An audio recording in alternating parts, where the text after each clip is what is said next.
All right, so welcome everybody, and this Champion Blokes night. Welcome, Mark. Thanks very much for agreeing to be interviewed tonight. That's all right. And I'm just going to put you on speaker view now. All right, so let's kick off. Tell us a bit about your siblings in terms of how many siblings have you got? Uh, basically, um, three brothers and one sister. One of my brothers committed suicide, so I've only got two brothers now and a sister. Okay, all right. Well, we'll come back to your brother in a moment. Well, we're going to get stuck straight into this and tell us a bit about your relationship with your father. Oh, my dad. Um, he was a builder, which I sort of do a bit. Um, he was also um, pretty tough. Um, he he really only had to sort of tell you to do something, and you did it. Uh, he loved us. I know that. He didn't really say it much. No, I don't think he ever did, really. Um, yeah, there was sort of, which part do you want me to go to, Simon? Yep. Yeah. Tell us about how did he show his love for you, and how did you show your love for him?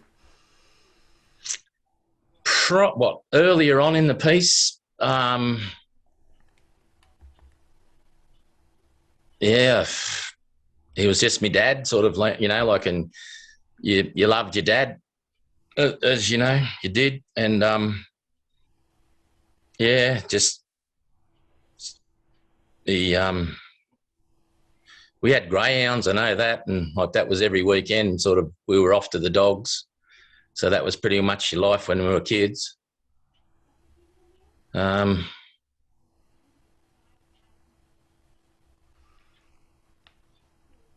Did you like your dad? oh, I loved him.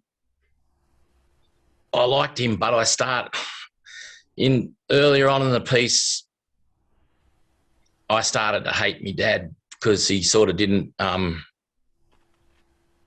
really do things that, he said he was going to make me a bird cage, and when the time, because I was sort of breeding birds, and by the time that um, nearly got done, it got turned into pig pen gates.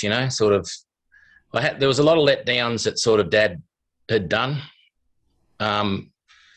promised, but I understand that, but growing up, I understand it now, but growing up, that used to hurt. So I sort of got a bit of resentment happening with that. I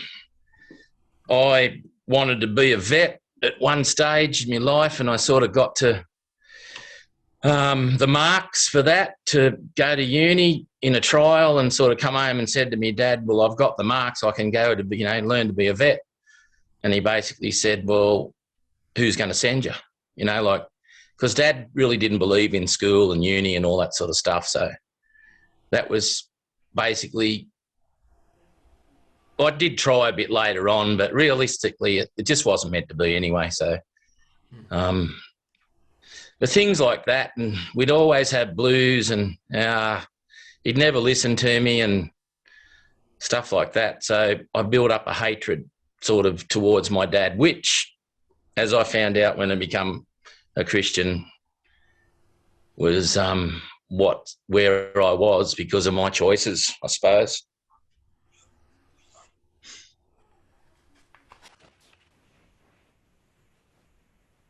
So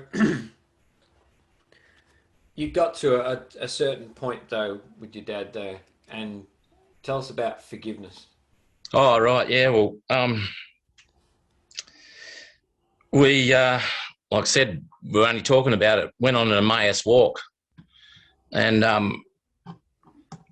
that taught me a lot about forgiveness. And in that, you know, you sort of read on a bit of paper and threw it in and lit it up, and I forgave my dad then, and that started to change our relationship. We never really, I didn't have it like, I didn't talk much to Dad. He didn't talk much to me. I missed out on that. Because I missed out on that, I made it up, because that used to hurt. So I made that up with my daughter, you know, sort of, I worked hard to get the relationship I've got with my daughter. But yeah, I forgave him, and then, like God said, well, you got to tell him you love him, and man, that was a struggle, because he never told me, and I'd never told him, and sort of the day I sort of was talking on the phone, I sort of said, well, anyway, and I said, I love you, Dad. And I don't know if he said anything that day, but the next day, or whenever the next time was, I said, I love you, Dad, again. And he sort of went, I love you too, you know, like, but as far as like God and everything, he told me to shut up about that. So I honoured that.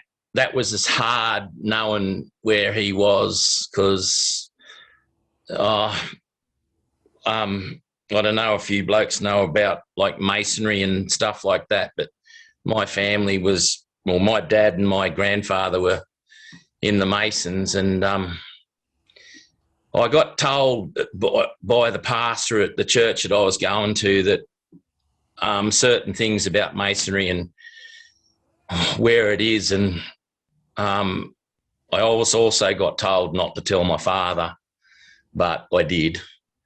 That ended me up in jail, and because we had a fight and all that sort of stuff. But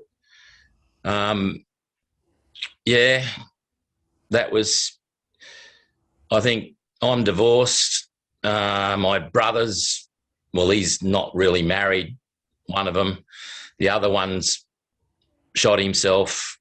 My other brother's divorced, and my sister's divorced, and I put it all down and to sort of that life that the Freemasons did to our family. And that's, even though when I fronted Dad about that, he said, like, we read the Bible and all that sort of stuff, but it's a secretive organisation, and God doesn't keep secrets. He mightn't let you know things, but when you're ready, he does. He doesn't keep secrets. So all of that stuff, really, I believe our family was, and where I was at, was a result of basically worshipping the devil. So let's switch gears a little bit, and let's talk about how you came to faith. Tell us your experience. Was it a big moment? What? Yeah, I was married. Yep. And like I said to you the other night, when my wife left me, I loved her more then than what I did when I married her. I sort of married her in one sense to get the ring on her finger, because I wanted a wife, and if we got married, then the ring was going to keep us together. I did some not real good things, and I don't blame my wife for leaving me. She, you know, the best thing she ever did, because really about a year before we were sort of split up, I remember a voice saying, get a Bible. And I really didn't do too much about it. I think she might have got me one, but, you know, like I can't remember too much about that.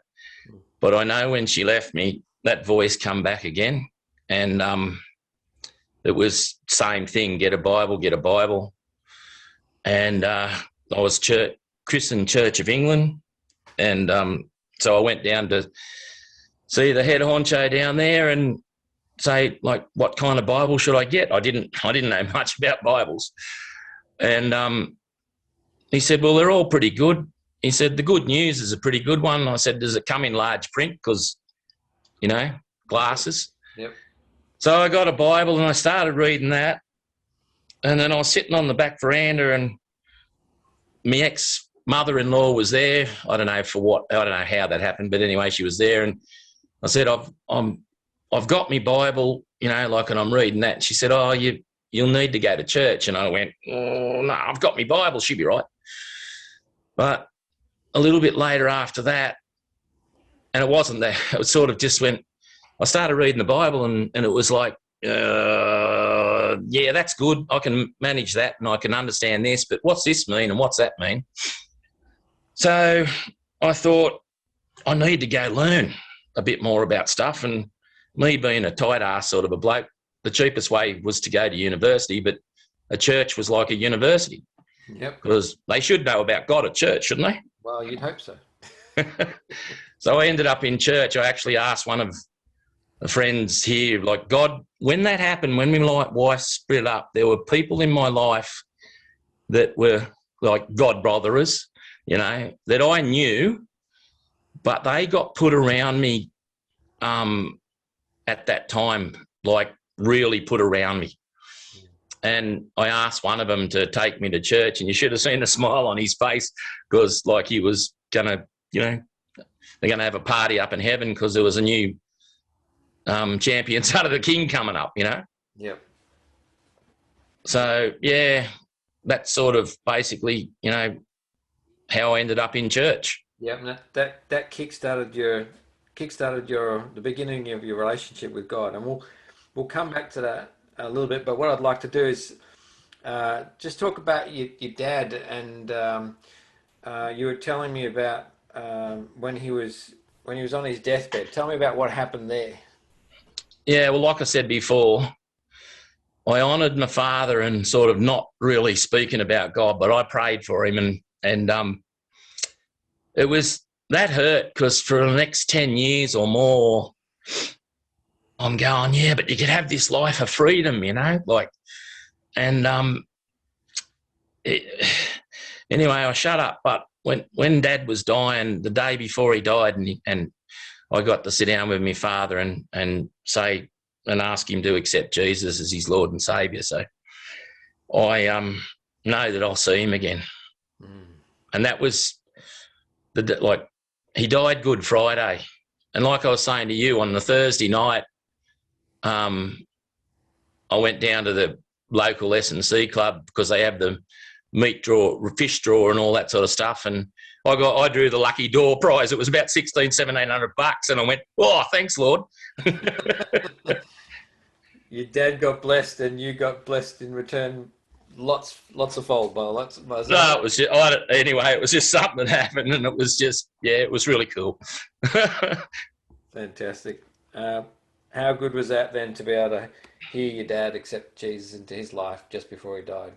Mate, like, if that never happened, I'd probably still sort of be like me brothers and sisters a little bit because, well, my sisters, they're starting to talk a little bit more, and my sister's praying and, you know, things like that. But at that time, if I spoke about God, I was like, get away from me. Yep. They sort of mourning, whereas I miss my dad, but hey, I know where he is. Yeah. I know he's there. So I'm really not really, I don't know if I miss my dad, but like, hey, I'm not sort of, I didn't go down and wallow sort of and, you know, cry much and stuff. I didn't need to. I knew he was in heaven. You're in a good place. Hey, good on you for plucking up the courage in the face of it all, you know, in the face of having been rejected, you know, by your dad about your relationship with God and also wanting to talk about God, to actually then, you know, posing the question to him and then having him respond. That's just amazing. So good on you. I think a lot of us struggle with that, you know, with our own parents, and certainly I do. So well done. That's good. Now I want to talk about your brother Brent. Now he's He's your younger brother, second down. Second down, yeah. Yep. Now, Brent is the one who committed suicide. He shot himself. Um, Tell us a bit about that. How did that, just more from your perspective of how that affected you? Um, Basically, when my wife left me, and like I'd started going to church, and well, not even before I started going to church, um, I wanted to do the same again, like that my brother did. Mm. Like, because I remember sitting in my shed. I didn't have a gun. I knew where I could get one from, and God was talking to me, and it was like I couldn't do it because I saw the hurt and the pain that he put my father and mother. My dad was bloody tough, mate. Like I said, he didn't have to. He could hit, don't worry, but he didn't have to. He just what he said went. He was a builder, and after that, you could have just pushed him over with your little pinky, like Mum kept it in, and like it was his birthday the other day on Sunday, and I rang her up and said g'day. I didn't speak about it. I just rang up to sort of say g'day. But I know she, like mothers do, they always worry about their kids.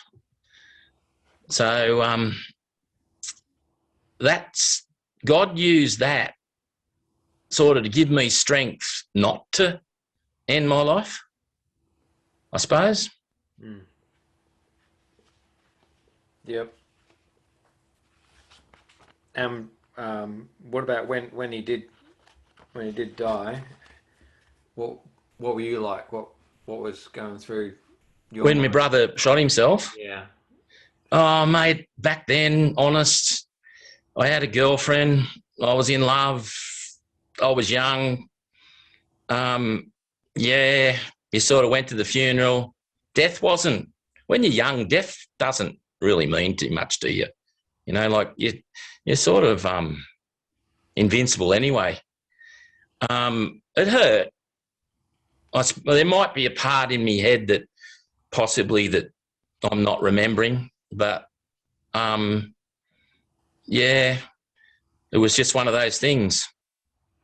Something you mentioned to me the other night was something that really was hurting you. Was I guess something that you picked up with your relationship with God and reading the Word about suicide. What was it that you prompted you to do something? Oh, right. Oh, look, I don't know. When I was going through suicide stuff after me missus and I was reading the Bible, I found verses and they said to me, like, I could have been reading them in the wrong light or whatever, but the verses were basically if I committed suicide, then I wouldn't be going to heaven. God sort of frowned upon it. Mm. And I still sort of believe that. And I love my brother, so like we've been taught about intercessory prayer and things like that. And so I just pray into that, and I've asked God to forgive my brother. So hopefully I get to see him in heaven one day too. Mm. Yep. I don't know about that. It's just something that is in me. Mm. Now you mentioned that you were looking at taking your life at one point. Yeah, before my brother died. Yeah, tell us about that time, and yeah, there must have been pretty dark times. Tell us about those. Yeah, I'd go through these, I don't know, like that I'd actually busted up with a girlfriend, and the reason he shot himself too was the same thing. And I was sort of just, I don't know, it's like, find a girl, get married, happy wife, happy life. Sort of that was my main dream, I suppose. And that didn't come true. And that was really hurting. And I just wanted to lose it. And I had a gun to my head. And my brother come in and grabbed it, smacked me in the head a few times. and chucked the gun. So he sort of saved me, but I couldn't save him. So, tell us a bit more about your dark days. You mentioned that when your wife left you, you had a pretty, like you said, you're pretty low. You went and sought some help. Tell us a bit about that. Yeah, well, I started actually learn about depression because, well, I've gone to the doctor and he sort of said, you know, he got me on some antidepressants and he put me on some anxiety type pills as well, just the few, like for about a month after my wife left. And, oh, mate, they helped. But I remember going to see a really good psychiatrist lady. I think she's a psychologist. And she was a Christian lady. I didn't really know this. I'd seen it. I'd started going to church in the meantime, seeing her, and then she told me. But one of the things she told me was, Mark, you need to lose your pride. And I solved that in a week, didn't I? You know, like knew all about pride and thought, you beauty, I've got that under hat. So I'm new again. So but yeah, it was. I think that pride thing's a life journey. Yep. So, tell me about some of those times before antidepressants. You mentioned something about keeping it inside, and that like drink quite a bit. Yeah, you go through struggles and like, especially not so much before I was married, but after I got married, there was always on your shoulders, you know, you got to look after your missus and your kid. So there was that on me. And when things weren't going well, because I work for myself and sometimes, you know, you didn't get work. And we were always like, really, money was, you live in a country town. Back those days, not all the time there was work around. Different now. But instead of talking to me missus or getting it out, I'd keep it inside probably and hit the grog. I used to smoke cigarettes then too, so I'd be just anything to sort of numb the pain, I suppose. And I think I didn't know about depression, but that was like in me head, all the, you know, stuff, well, the devil plus myself, just sort of speaking down on myself and, you know, worrying about where I was going to be and how we're going to go on holidays and when you're going to make ends meet and all that sort of stuff. And I'd hold it.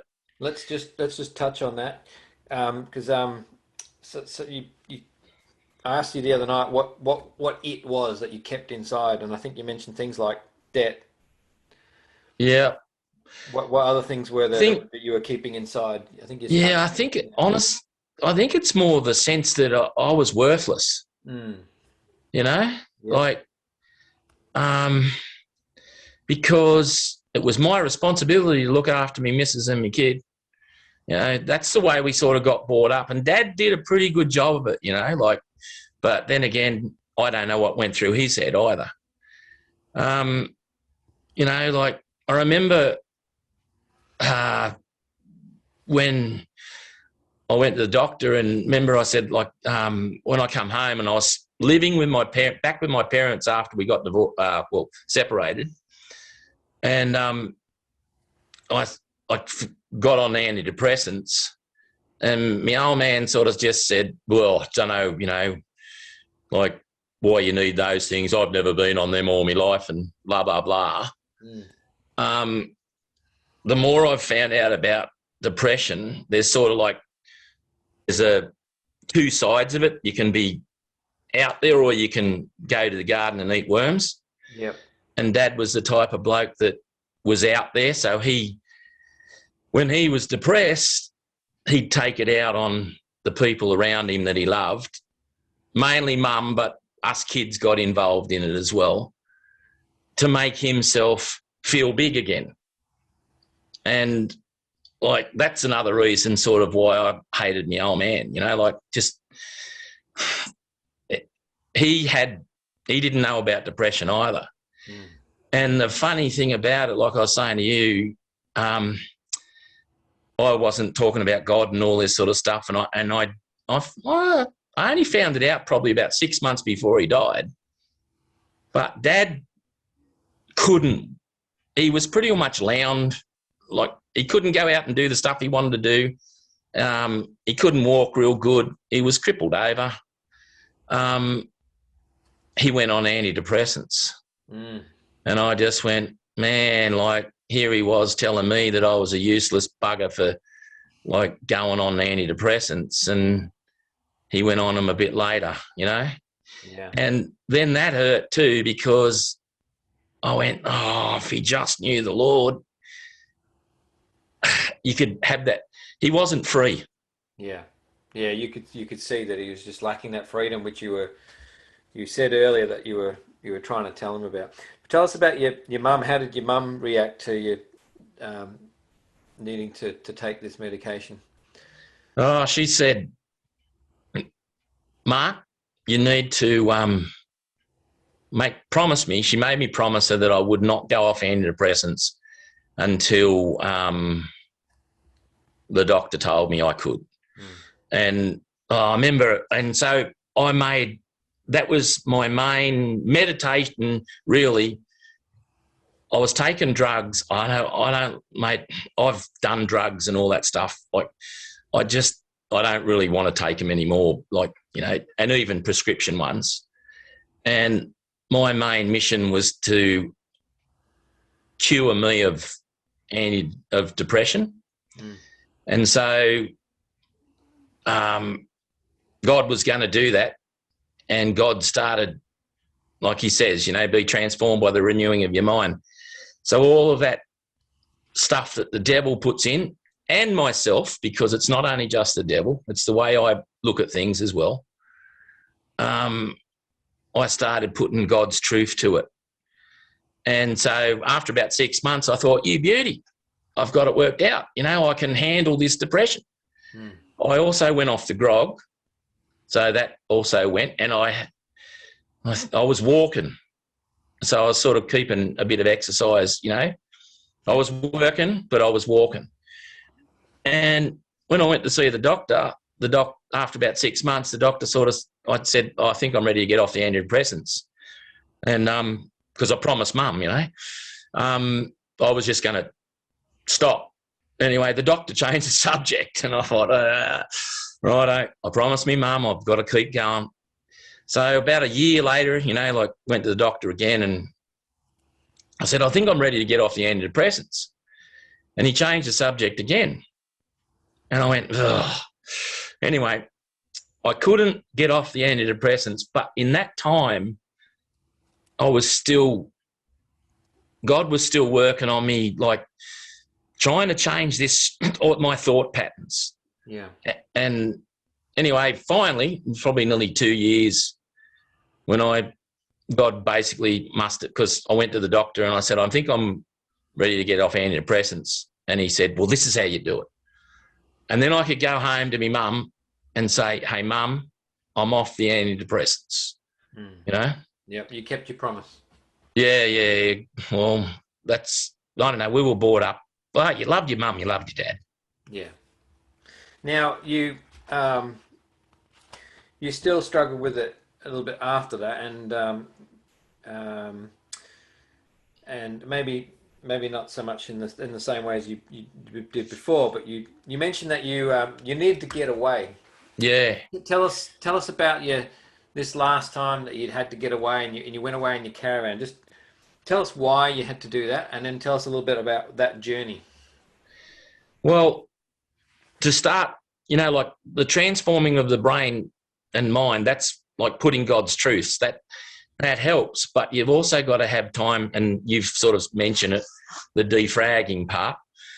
And that's sort of getting your mind, all the stuff that gets in there, sort of get rid of chuck the bad stuff out and keep the good stuff. But, anyway, that was the next step. God was sort of saying, Jesus did it. He walked away from people. He went up the mountain to pray and to get away from people. Even Watto, I remember him saying, Mark, you need to find yourself a quiet spot somewhere where you can just talk to God.